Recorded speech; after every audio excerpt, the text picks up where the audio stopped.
मात्र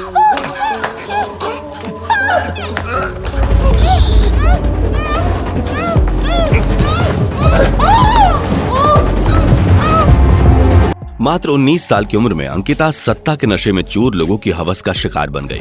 एक छोटी सी बच्ची जिसकी आंखों में ढेरों सपने थे, अपने माँ बाप का नाम रोशन करना चाहती थी, आज पूरी तरह से खामोश है। जी हाँ, हम बात कर रहे हैं उत्तराखंड की अंकिता भंडारी के बारे में, जिसकी मौत आज सुर्खियां बनी हुई है। और कातिल कोई और नहीं बल्कि नेता का बेटा पुलकित आर्य है, जिसने अंकिता से कुछ ऐसा करने के लिए कहा जिसके लिए अंकिता ने साफ मना कर दिया। और फिर पुलकित ने अपने साथियों के साथ मिलकर अंकिता को हमेशा हमेशा के लिए मौत के घाट उतार दिया। तो क्या है पूरा मामला, आखिर क्यों ये मौत की साजिश रची गई, चलिए जानते हैं। उत्तराखंड के जनपद पौड़ी के शिकोट में रहने वाली अंकिता भंडारी की उम्र मात्र 19 साल थी और वो वंतरा रिजॉर्ट में रिसेप्शनिस्ट का काम करती थी, जिसकी जिंदगी वैसे तो बहुत बढ़िया चल रही थी, लेकिन फिर 18 सितंबर से अचानक वो लापता हो गई। उत्तराखंड पुलिस का कहना है कि इस मामले में बताया गया कि अंकिता भंडारी 4-5 दिन से गायब थी। जिस इलाके से अंकिता गायब हुई थी वो राजस्वी पुलिस का क्षेत्र है और पटवारी में अंकिता की गुमशुदगी की रिपोर्ट लिखी गई थी। लेकिन कुछ ही समय में पुलिस को पता चल गया कि ये बात केवल गुमशुदगी की नहीं थी, बल्कि मामला कुछ और ही था, जिसके एक एक पन्ने खुलने शुरू हुए। और फिर एक ऐसा राज सामने आया जिसने पूरे देश को हिलाकर रख दिया। जहां मामला जब पुलिस के पास आया तो 24 घंटे के अंदर ही जांच के बाद 3 आरोपियों को गिरफ्तार कर लिया गया। पुलिस की रिपोर्ट के अनुसार व्हाट्सएप पर अंकिता ने अपने एक करीबी दोस्त को परेशान होने की खबर दी थी और उसी व्हाट्सएप चैट के जरिए ये भी पता चलता है कि आखिर ये पूरा मामला क्या था। जिस रिजॉर्ट में अंकिता काम करती थी वहां के बाकी कर्मचारियों ने पुलिस को यह बताया कि अंकिता उस रात करीब 8 बजे तीनों आरोपियों के साथ निकली थी। रात 10:30 और 11 बजे के करीब तीनों आरोपी ही वापस आए, अंकिता उनके साथ नहीं थी। उस रात उन तीनों आरोपियों ने रिजॉर्ट के कुक से खाना बनवाया और अंकिता का खाना रिजॉर्ट के मैनेजर अंकित ने खुद उसके कमरे तक पहुंचाने की बात कही। रिजॉर्ट के कर्मचारियों से बातचीत करने के बाद पुलिस ने पुलकित आर्य, अंकित गुप्ता और सौरभ भास्कर को पूछताछ के लिए थाने लेकर गए। जब पूछताछ की गई तो पहले तीनों ने खूब कहानी बनाई, लेकिन फिर पुलिस के सामने तीनों टूट गए और फिर उन्होंने अपना गुनाह कबूल करते हुए कहा कि अंकिता को नहर में धक्का दे दिया है। आरोपियों ने जो बात पुलिस को बताई वो सुनकर आप चौंक जाएंगे। जी हाँ, आरोपियों का कहना था कि 18 सितंबर की शाम को अंकिता और रिजॉर्ट के मालिक पुलकित के बीच किसी बात को लेकर विवाद हुआ था। अब वो क्या विवाद था उसके बारे में हम आपको आगे बताएंगे। लेकिन जब अंकिता और पुलकित के बीच बहस हो गई थी तो उसके बाद पुलकित ने अंकिता को ऋषिकेश घुमाकर लाने की बात कही। अंकित और सौरभ भी कुछ ऐसा ही कहने लगे, जिसके बाद एक बाइक और एक स्कूटी से चारों लोग ऋषिकेश के लिए रवाना हो गए। चारों जब ऋषिकेश पहुंचे तो वहां से लौटने लगे। वापसी में बैराज चौकी से करीब 1.5 किलोमीटर की दूरी पर पुलकित और अंकिता अंधेरे में एक जगह रुके, चिल्ला रोड पर नहर के किनारे। वहीं रुककर चारों ने समोसे खाए और तीनों लड़कों ने शराब पी। इस दौरान अंकिता और पुलकित के बीच किसी बात को लेकर बहस होने लगी। जब पुलिस ने तीनों आरोपियों से इसके बारे में पूछताछ करी तो सभी ने प्लान के मुताबिक रची गई कहानी सुनानी शुरू कर दी। लेकिन पुलिस ने जब सख्ती बरती तो तीनों टूट गए और फिर उन्होंने सच बता दिया। आरोपियों ने कहा कि वो लोग बैराज चौकी से आगे पहुंचे और चिल्ला नहर पर रुक गए। वहां पर अंकित, पुलकित और सौरभ ने जमकर शराब पी और यह सब कुछ अंकिता अपनी आंखों से देखती रही। तभी अचानक से अंकिता पुलकित के ऊपर नाराज होने लगी। अंकिता ने कहा कि वो रिजॉर्ट में होने वाले गंदे कामों की जानकारी सभी को दे देगी। अंकिता के घर वालों को बताए जाने की बात सुनकर पुलकित और ज्यादा भड़क गया और दोनों के बीच झगड़ा बढ़ गया।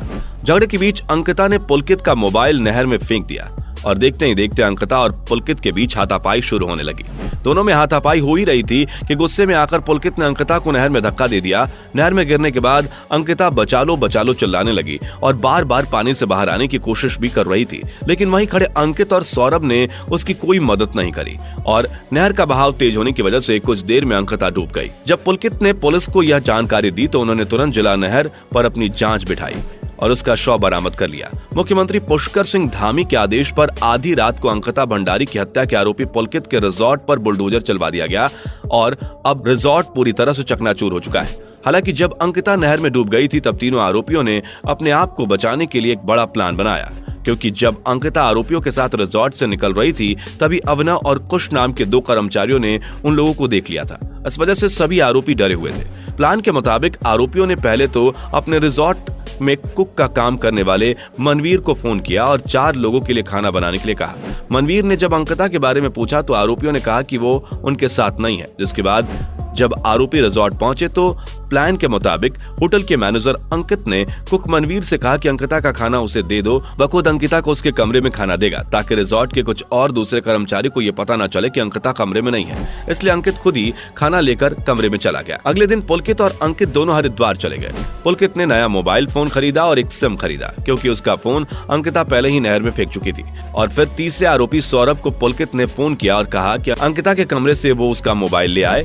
पुलकित ने जानबूझकर सौरभ से ऐसा करने के लिए कहा ताकि जब सौरभ अंकिता के कमरे में जाए तो अंकिता वहां ना हो, तो सौरभ ये देखे कि अंकिता कमरे में नहीं है और वो रिजॉर्ट के सभी कर्मचारियों को बताए कि अंकिता अपने आप गायब हुई है। और इस चीज को और भी ज्यादा पक्का करने के लिए आरोपियों ने खुद अंकिता की गुमशुदगी की रिपोर्ट दर्ज कराई ताकि सबको लगे कि अंकिता वाकई में गायब हुई है और किसी को भी उन पर शक ना हो। आपको बता दें कि जिस पुलकित आर्य का रिजॉर्ट है वो बीजेपी नेता विनोद आर्य का बेटा है। विनोद राज्य मंत्री रहे हैं। ऐसे में अपने पिता की ताकत का इस्तेमाल करके पुलकित आर्य कई सारे उल्टे सीधे काम करता था, लेकिन अंकिता को मारकर उसके पापों का घड़ा भर गया। अब दोस्तों आपको ये तो समझ में आ गया कि पुलकित आर्य और उसके साथियों ने मिलकर अंकिता भंडारी को नहर में गिराकर मारा है। लेकिन यहाँ पर सबसे बड़ा सवाल ये खड़ा होता है कि आखिर 19 साल की छोटी सी उम्र में अंकिता की इन लोगों से कैसी और क्या दुश्मनी थी, इन लोगों को उसको मारना पड़ा। तो दोस्तों इस पूरे विवाद का खुलासा उस व्हाट्सएप चैट से होता है जो अंकिता आर्या ने अपने दोस्त से करी थी।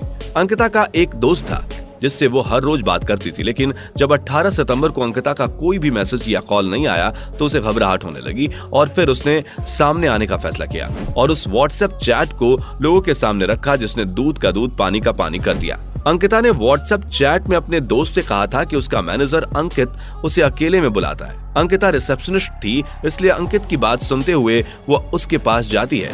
उसके बाद अंकित कहता है कि हमारे एक बहुत ही खास मेहमान आएंगे, तुम्हें उन्हें एक्स्ट्रा सर्विस देनी होगी। एक्स्ट्रा सर्विस के बारे में सुनकर अंकिता हैरान होगी और उसने पूछा कि इसका क्या मतलब है। तो अंकित ने कहा कि अरे बस उन्हें स्पा वगैरह देना है, जिससे अंकिता ने तुरंत इनकार कर दिया। और फिर अंकित ने उससे कहा कि मैं तुम्हें ऐसा करने के लिए नहीं कह रहा हूँ, अगर तुम्हारी जान पहचान में कोई हो तो उससे बोलना कि 10,000 मिलेंगे। जिसके बाद अंकिता ने साफ मना कर दिया। अंकिता का कहना था कि मैं गरीब हूँ लेकिन बिकाऊ नहीं हूँ। और इस पूरे मामले से अंकिता इतनी ज्यादा अपसेट थी कि वो नौकरी छोड़ देना चाह रही थी और इस बारे में अंकिता ने अपने दोस्त से व्हाट्सएप पर भी कहा था। ऐसे में हम ये कह सकते हैं कि पुलकित और अंकित ने मिलकर अंकिता को एक्स्ट्रा सर्विस देने के लिए कहा होगा, जिससे अंकिता ने इनकार कर दिया होगा और सभी को ये बात बताने की धमकी दी होगी। इस चीज से डरकर उन लोगों ने अंकिता की हत्या कर दी और ये बात कहीं ना कहीं तीनों आरोपियों ने स्वीकार भी करी। पर दोस्तों इस पूरे मामले में एक सवाल जो सबसे बड़ा खड़ा होता है वो ये है कि अगर अंकिता को पुलकित और उसके साथी का सच पता चल गया था तो फिर वो अकेले उन तीनों के साथ क्यों गई? उसकी ऐसी क्या मजबूरी थी कि उसे उनके साथ जाना पड़ा? क्योंकि इन तीनों आरोपियों के साथ जाने से पहले अंकिता के कमरे से रोने की आवाज आ रही थी जो रिजॉर्ट के कर्मचारियों ने सुनी थी और पुलिस को बताई। यानी कि इस पूरे केस में कोई ना कोई ऐसा पहलू जरूर है जो अभी भी छुपा हुआ है। ऐसे में क्या पता ये केस केवल मर्डर केस नहीं बल्कि उससे भी बड़ा कोई मामला हो, क्योंकि जितने हाई लेवल के लोग इसमें जुटे हुए हैं और रातों रात रिजॉर्ट तोड़वा दिया गया है, उससे ये चीज तो साफ होती है कि कोई ना कोई गड़बड़ जरूर है। बाकी इस पूरे विवाद में आपका क्या कहना है कमेंट बॉक्स में जरूर बताइए। इस तरह की वीडियोस को देखते रहने के लिए चैनल को सब्सक्राइब करना ना भूलें। धन्यवाद। दोस्तों आपको स्क्रीन पर 2 और वीडियोस दिखाई दे रही हैं, जिसे देखने के लिए स्क्रीन पर क्लिक करें।